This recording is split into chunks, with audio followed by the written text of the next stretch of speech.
ਡਾਕਟਰਾਂ ਨੇ ਕੀ ਕੀਤਾ ਮੇਰੇ ਪੋਤੇ ਦੇ ਨਾਲ? ਮੇਰਾ ਪੋਤਾ ਲੈ ਗਿਆ ਮਾਸ਼ਾਅੱਲਾ। ਸੋਹਣਾ ਸੀ, ਵੇਖ ਵੇਖ ਕੇ ਰੱਜਦੀ ਸਾਂ ਮੈਂ। ਇਹ ਕਿਤੇ ਪੋਤੇ ਹੱਟੀਆਂ ਤੇ ਨਹੀਂ ਵੇਖਦੇ ਜਿਹੜੇ ਲੈਣ ਚਲੇ ਜਾਵਾਂਗੇ। ਮੇਰਾ ਪੋਤਾ ਖਾਲੀ ਪਿੰਗਾ ਪਿਆ, ਮੈਨੂੰ ਵੇਖ ਵੇਖ ਕੇ ਸਾਰੀ ਰਾਤ ਰੋਨੀ ਆ।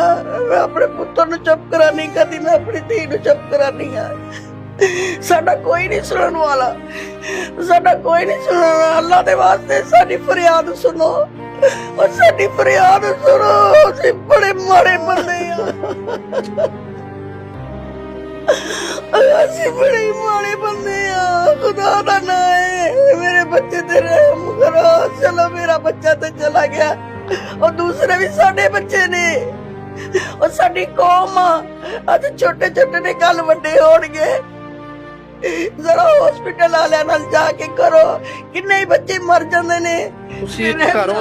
सही सलामत बुखार तक नहीं सीगा।